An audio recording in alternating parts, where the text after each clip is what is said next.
Hey, I'm Scott Hathcock again with Moonshot at NASET. This is our Makers and Shakers video series, and I am privileged tonight to have our guest, Evan Anderson from Drinking Horn Meadery, who happens to have been our Arizona Pioneer Pitch competition winner for not only Flagstaff in 2019, but also you ended up winning the state championship, if you will, that APS sponsored. Championship. That's right. That's Yeah. right. So congratulations. Oh, thank and in you. I fact, appreciate as you it. can see, we're already sitting here with your product. And since it's happy hour, let's toast to your 2020 survival. Survival. That's all we're shooting for in 2020. So tell me really quickly, what am I about to take a sip of? You're about to take a sip of cranberry mead. This just came out last week. It's a big fan of folks for the Thanksgiving sort of season. You think about pairing that with some turkey. Yes, I'm already thinking about just drinking this alone. Forget the turkey. One of my favorite pairings is air with it. Yeah, I like it. It goes I like nicely with it. Very good. So Evan, who would have thought? I mean, it's what's December 2020 now. Yeah. Who would have thought a year ago that we'd be sitting here under these circumstances? Nobody. Yeah, exactly. So before we dive into all that, though, you have this company, you had this dream, you had this concept. Tell me about the day Drinking Horn Meadery was born. Yeah, absolutely. I think the real day that it was born was probably my wife and I's wedding. I wanted to be romantic. The term honeymoon comes from mead. You're supposed to have enough honey wine to last a moon cycle. And so I wanted to be romantic with it and make a bunch of mead for the wedding. And it went over really well, made like 30 gallons, and we got a few kegs of beer from one of our local breweries here. And nobody drank any of the beer and drank all the mead. And next day they were coming back asking, "You got any more of that mead stuff?" Gotcha. And I got started making mead just because I had always raised bees. And somebody one day was like, "You ever made mead?" And I was like, "What the heck is mead?" Right. And started drinking it, started loving it, and then stepped into the stuff made for the wedding. And the wedding went over so well that it was like, well, I was kind of looking for a changing career path at the time. And if people were going to be drinking all my mead all the time, I figured I might as well be selling it to them. Yeah. So you learned how to make this on watching YouTube videos? YouTube videos, and I read a few old books that had Really old books, right? really old books. Yeah, they talked about like the magic paddle, where they would have this basically nasty yeast-ridden paddle, and they would stir up a batch of honey water with it. Sometimes they would get the honey water just from washing out the comb to make wax, because wax during some of these periods was actually more of a commodity than the honey was, because they didn't have light bulbs. So wax for making candles and stuff was pretty high dollar commodity. Right. And so some of these old books talk about floating a hen's egg in there to figure out your proper sugar content and stuff like that. We've obviously modernized those recipes a little bit. I float no eggs in any of our meat. So and what about the bees? Were you already raising bees? I was already raising bees. Okay. Yeah. How long had you been doing that? I grew up raising bees. My dad taught me how to work bees when I was just a wee little runt. And it just kind of continued on from there. And when I kind of settled down here in Flagstaff, I started raising bees again. And that's where they were asking, what do you do with your honey? And I was like, harvest it, feed it back to the bees, don't do a whole lot with it. And they were like, why don't you make mead? And it just went downhill from there. It's a perfect storm. Yeah, it really was. It just kind of all fit together nicely, especially, Right. Looking back on things, it all fell into place, just like you would hope it would, I guess. Gotcha. So the wedding happens. This your customer base is building, right? You're hearing the cry. What happened after that? So it took a long time with the licensing stuff. It took us almost a year and a half from the wedding to start in on all the licensing, or to get all of our licensing back. Just going through, the feds and the state and the local and everything. And during that time, we were just refining recipes and working on sort of fine-tuning our product. And we still do. I mean, 5 years later, and we're still fine-tuning product every time we make something. How many varieties do you have right now? Currently on tap at the mead hall, we have 16 different varieties. Okay. And we keep 5-6 flavors on all the time, and everything else kind of comes and goes as seasonal. So like the root beer is a seasonal, cranberry is a seasonal. By the time this comes out, root beer might be gone. Okay. It goes fast. It goes really fast. Gotcha. So you got all your licensing, you got all of your trademarks, patents, all that stuff arranged and lined up. You already had a facility here in Flagstaff, Yeah. or were you making it all out of your house? Had to have the facility to get the first license. Okay. And that was one of the big stepping stones in this, or things to get past, wall to break through, if you will, was that you needed to have a location and start paying rent before you could actually, get the federal license put in because they needed a non-residential address to be able to file the license.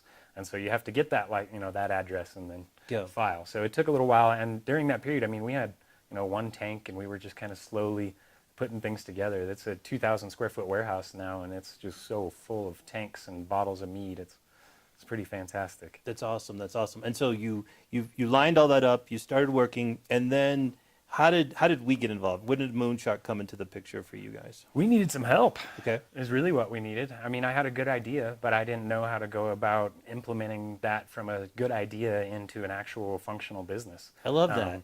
And it was, we talk about that, but I love it. When I hear an entrepreneur say that, yeah, it was perfect. Because you're an expert. You're already an expert in making this. At least an amateur expert. We'll call it an amateur expert. Okay, all right.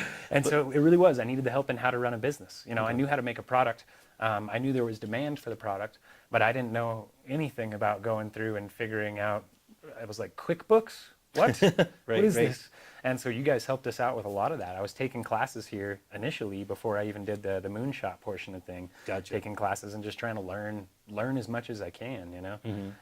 Life is a game, and I'm shooting for max points. So it was try to learn everything I could about it, everything that we could get from you guys. And then when the Moonshot stuff came up, it was just an opportunity we couldn't pass up. So let's talk about that. So just for those people who don't know what that is, so Moonshot had and will continue to have sometime in the near future, an Arizona Pioneer Pitch Tour, which meant that we went across the state to a bunch of cities, hosted 3-day events, and brought in folks like you who applied. How did you apply? Do you remember? We applied by putting together the short video, our elevator pitch, basically. Okay, gotcha. And putting together a video of our elevator pitch, which was good right from the start because that started sort of solidifying my ideas for how I wanted to run a business, what I wanted the focus to be. And so just putting together that video was eye-opening. It's for somebody that didn't know how to run a business. It is pretty cool when you articulate whatever it is your dream is or vision is. It grounds it somehow, or at least you hear it a couple of times and you become even better at articulating it. Absolutely. Because it's the thing that you walk in the bank with. You walk up to your first friends or fool who will give you money for this idea, this concept, and you say, here's what I want to do. And it has to be quick, because people don't have a lot of time, or they want to be captured immediately and hooked, right? Right. Howdy. My name is Evan, and welcome to Drinking Horn Meadery. Mead is fermented from honey, just like wine is made from grapes and beer is made from grain. My wife and I started putting this business together after our wedding when the people attending absolutely loved the mead we had made for the celebration. Since we started sales in 2017, we have grown rapidly. We now have statewide wholesale distribution. Our online store sells direct to consumers in 39 states. Our product is carried in Whole Foods Market and liquor stores across Arizona. We employ 3 people full-time and we'll be quickly needing more as the company grows. The process is slow and takes us about 6 months to get from ingredients to bottles. We use local honey and as much local and organic fruit as we can possibly get our hands on. Quality ingredients make for a quality product. We initially thought that the demographic for mead was going to be primarily the millennial generation. Younger folk, more familiar with Game of Thrones, eager to try new things. We thought wrong. Mead is enticing to every single person that drinks alcohol. It's not often that you get to introduce someone to an entirely new alcohol. There are many meaderies in the US at this point, most of which seem content to model their business after craft breweries, where they make mead for serving at their own location with a minor amount of wholesale. We see the business opportunity to become a nationwide producer of mead. We have been requested to do tasting events all over the US for biker bars, military shows, fashion shows, women's realtor associations, country music festivals, corporate parties, metal shows, rap concerts, farmers markets, golf tournaments, BET award after parties, retirement communities, and we even got featured on Food Network in Guy's Family Road Trip. We are poised and ready to expand our reach through distribution in other states. Mead is a wave, and we need to be on the front of it. This is where Moonshot comes in for us. We have seen the business expansion that Moonshot has helped facilitate, and we feel like we can be the next great model in that. We are currently producing roughly 2,100 bottles a month. Our facility was built with expansion in mind, and we can produce over 10,000 bottles a month here with increases in equipment, personnel, and systems management. Thank you for your time. So you did the video and you applied for Flagstaff's the city competition first. Yes. Okay. And then you won that. It went over well. Yeah. And I remember. I do like to talk about me, so I remember. So that was awesome. And then we followed up later with a another competition for the state, Yeah. and then you won that. It was a lot bigger, that one was. Yeah, It was yeah. a little bigger audience, that one. Exactly. But in between those two competitions, didn't you start thinking ahead and planning? And We did. This concept of what opened up? The meat hall. Right. So it was one of our big problems that we were, by working with you guys and refining what our vision was and figuring out not just the parts that I want to do, but the components that are needed to run a business, we realized that our tap room was something that was extremely lacking. It was pretty tiny. small, right? It was Yeah. like 8 by 8, maybe, if that. Yeah, Or, if that. okay. And I remember it was even in the video Yeah. that you showed. Yeah. We Okay. started off, I think, in the tap room there, Yeah. and it's like you couldn't even get a good picture of the place because it was so small. Right. Like, how do I get this? Yeah. So it was really small, and that was something that we could see was room that we could improve on, and it would get so packed too, which is a good sign, absolutely. But like Saturday, Sunday, if we ever had events, anything like that, we were only open 3 days a week. And you really have to know where that place is too. It's not Yeah. it's not a drive-by. No walk-through traffic at exactly. all. You really had to be searching, and not like, and our SEO wasn't so great back then either. So like, you really had to be searching for it. We might have been second page back on Google or something. Gotcha.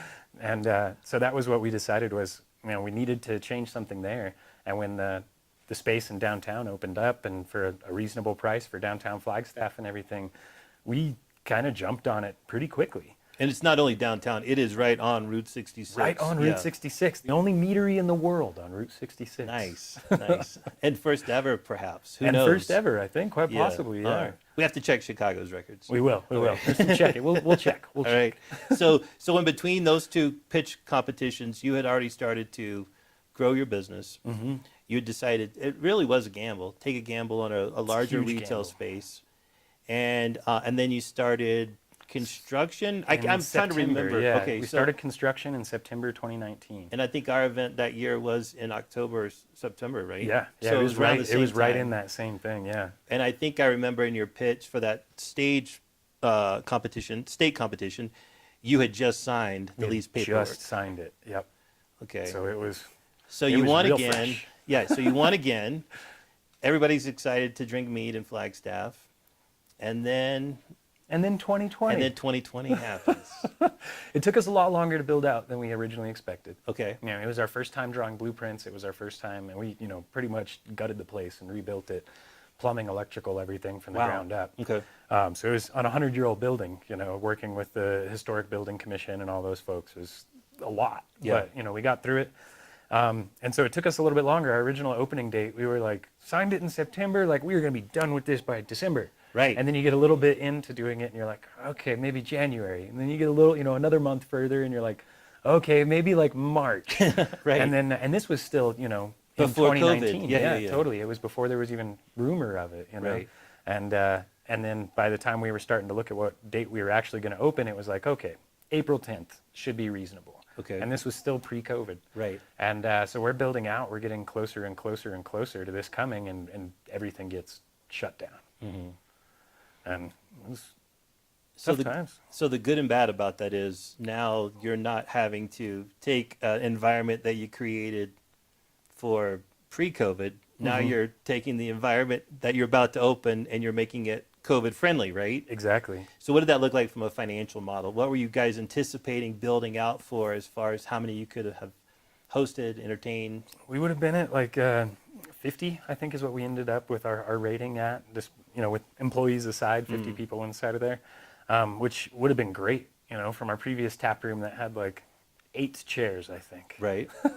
So it would have been, we kind of built out our whole plans for it and then sort of had to crumple those up and start again. Luckily, Right. we hadn't implemented anything. We hadn't Right. spent a ton of money into that edge of things. But I've still got I built a whole bunch of tables that are just waiting to be put together the rest of the way. For that glorious day. For that glorious day. It'll come. These Right. big, cool shield tables that are all enameled on. Nice. They're nifty looking.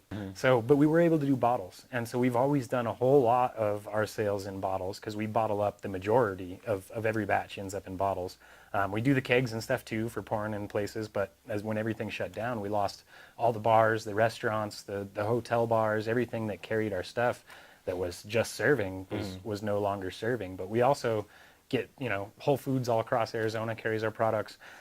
We have I mean, we deliver all the way down to Tucson. So Wow. we had, that was, I mean, one of the pivots that we ended up making with Yeah. it was trying to push more product into wholesale sales instead of retail sales. And so we were trying to, you know, get products into bottle shops that were still open, into other grocery stores that we didn't have, anywhere we could get it into. We also had our online sales. And this is something that, like, I didn't come up with this idea like all on my own. This was something from you guys. Oh, thanks. And it was diversity of sales. Right, was one right. of the, I mean, it might have been a whole class, I think, but Okay. it was definitely a portion of one of the classes, talking about how you need to have your income coming from different areas, because it was, if you have it all coming from one direction and that falters Yeah. for whatever reason, it inevitably will. It's good to have different areas of it coming so that you don't get hit 100% from one area, but it only knocks out, you know, 30% of Sure. something. It makes it a manageable pivot. Sure. So let's talk about pivots for a quick second. So I'm sure like that's something also entrepreneurs can get just so grounded in their own concepts, that own Yes. initial thought of here's what I'm going to do, and by God, come rain or shine, I'm going to do this thing. I'm sure there's still some of those things in your head that Always. you were not going to bend on. Yeah. But what adjustments have you made that were tough pivots? Bringing up more of the online sales stuff Okay. is hard. It adds so many layers of taxes and state-to-state law stuff and everything else that it's kind of a nightmare as far as paperwork goes. Okay. But we sell to 38 states or something now. Wow. So you can get it directly shipped to your door, which is convenient and good, especially Yeah. in these times. So just walk me through this. What actually goes into this bottle? To start with, honey, water, and yeast. And one of the things that I didn't ever back down on, which has been kind of a frustration, but something that has really shined through with our product, is that we don't use any preservatives in it. There's no sorbates, no sulfites, no nothing. So it's as natural and healthy as an alcohol can get. Nice. And just, well, yeah, as it can get. As it can get. It's Right. still alcohol. and from a dietary standpoint, if I am on any kind of special diet, would these ingredients appeal to me more so over potato vodkas or any other type of liquors? I Oh, mean, yeah. I think definitely, I mean, sugar content, like depending on the meat, it can have definitely a higher sugar content or a lower one. But people even that are on like the keto diet and Yeah. stuff like that, they can drink like our Methaglen, our traditional plum. There's a couple others that like have no sugar whatsoever in the finishing product. Okay. And so people with sugar issues with stuff can absolutely still be drinking some mead.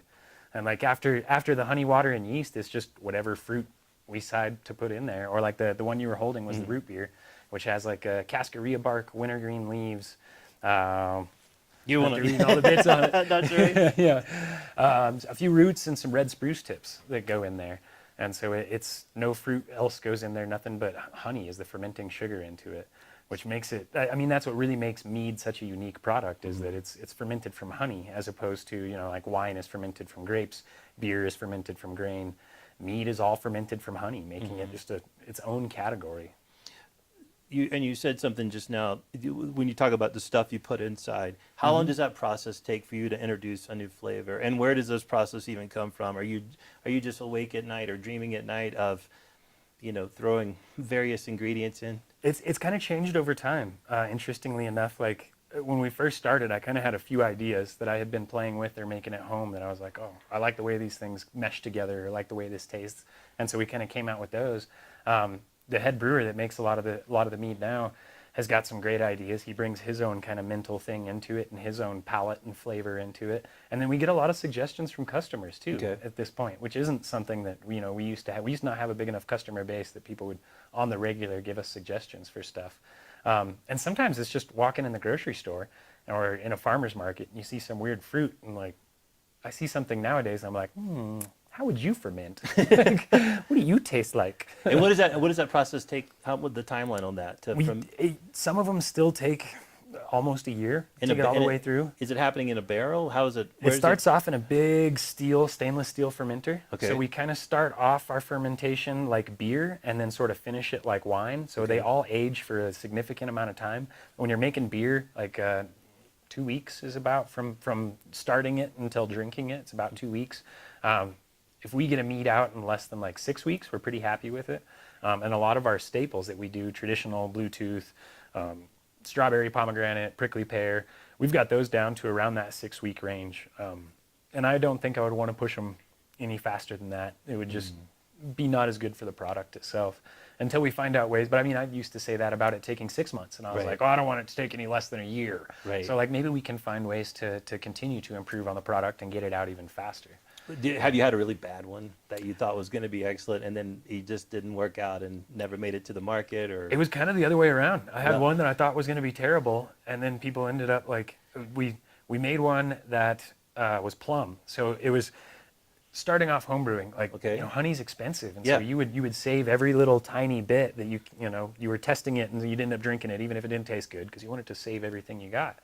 And so when we started doing this on a bigger scale, and it was, instead of a cup, it was, 15, 20 gallons, I was like, I can't have this waste. And so I would just pump it all into one tank.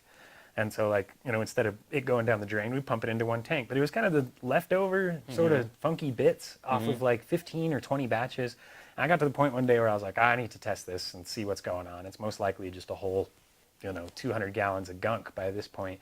And go and test it, and it tasted pretty good. So it was like where our bees were at that time is this orchard that has like plums, a lot of other stone fruit, pears, apples, all that good stuff. And so the plum was what was ripe at the time. So we went down and helped, pick 600 pounds of plums and took those, cooked them, turned them into a concentrate basically, and then dropped the concentrate into the mead. And people loved it. It's one that it's ran out, Gotcha. a few months ago, and we still have people coming back like, you gonna make any more of that plum? Right, It's like, right. not that one. So there's some innovate waste process going on here. So how many? So again, I don't quite understand all that you're doing when you're throwing stuff into the process. Right. But unlike beer, maybe you can actually reutilize some of the original core ingredients to make a whole new variation. absolutely. How many of those cycles can you take? Do you estimate?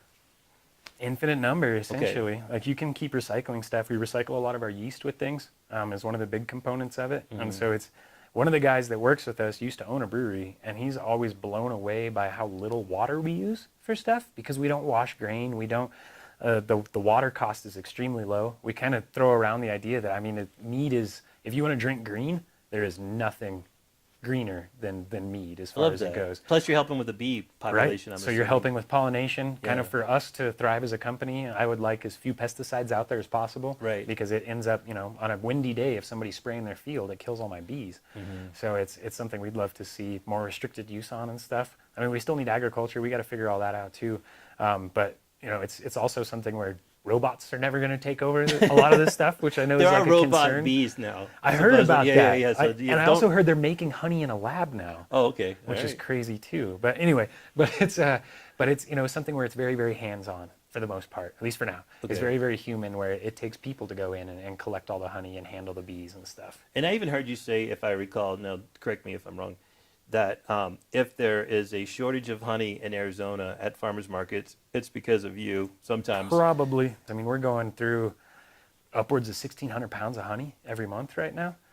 So it's far more than just my bees alone can produce. We're getting honey from Mountaintop Honey. Okay. I really like it. He's like the biggest small producer in Arizona. Nice. I'm going to switch gears with you. I want you to take that hat off and put on the founder hat, the co-founder hat. Let's talk about your co-founders or co-founder. Co-founder, yeah. My wife, Kelly Zarnecki. So Kelly, and you surprised her with this concept at the wedding, or you just said, hey, I want to do this for our wedding. It's a romantic gesture, and she was Kind of aware just of it. wanted to do it for the wedding. Okay. And it was a romantic gesture, and then...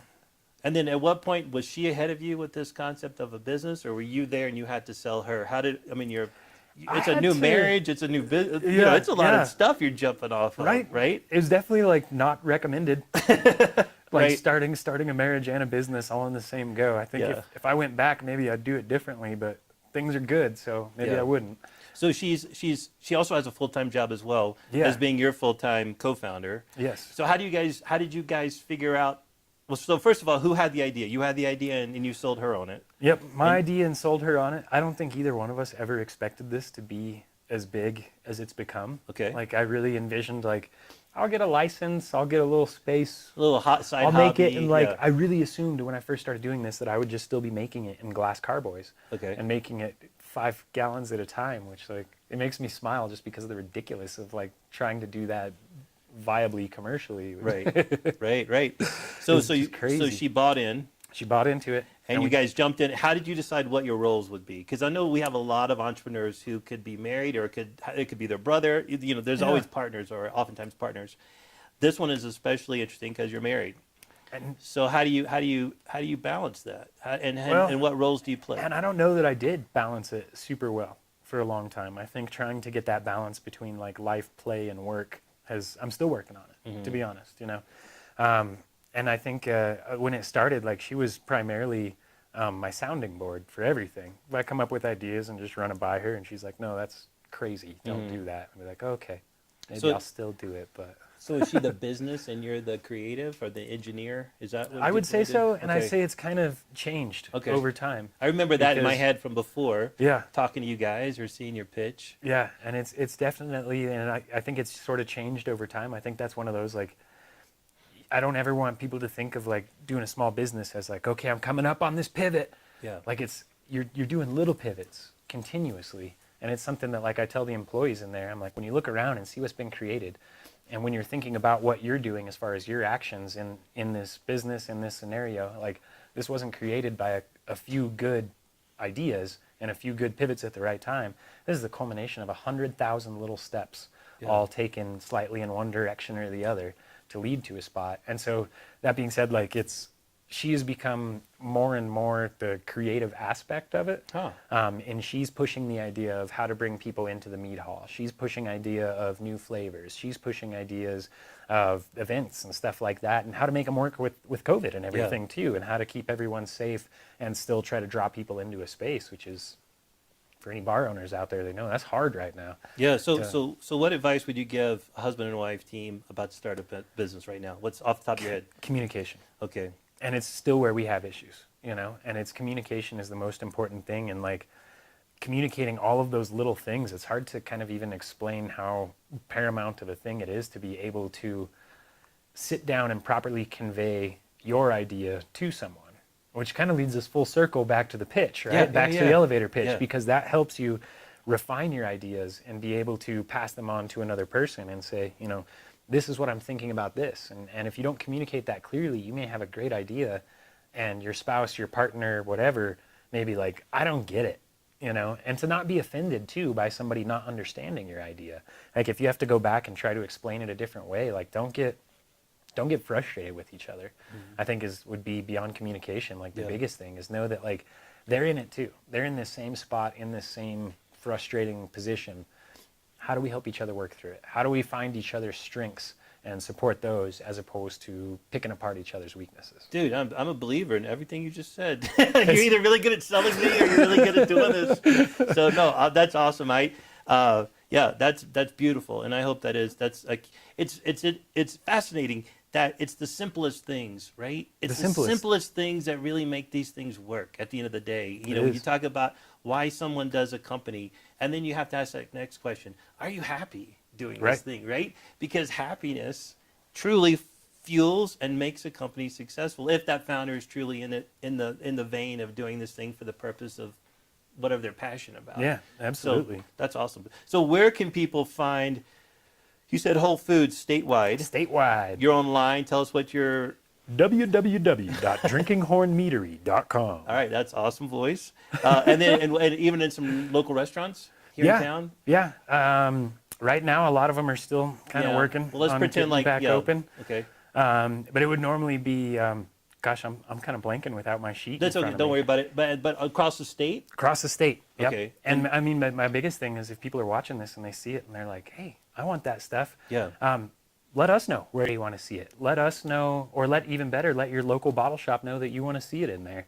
That's one of the best ways. Like our customers have helped us get into new places. And you pick up somebody on social media that was like, "Oh, I liked your post and followed it," and then it was like, "Oh, I didn't realize you're in Arizona." Yeah. And then they're like, "Oh, I didn't realize you wholesale." And then they're like, "Hey, can you get it into this shop?" And usually, like, I mean, we've brought on, even during all this craziness, we've brought on, I don't know, 2 dozen places in the last 2 months with everything. Okay. All right, Evan. Well, thank you so much for doing this with me. Well, here's to Drinking Horn Meadery and Evan's success as an entrepreneur, and all good. Well, that wraps it up for us, and we will check in with Evan periodically during the year, but make sure you check this awesome liquid out for yourself. Liquid of the gods. Thank you, Liquid of the Gods. All good.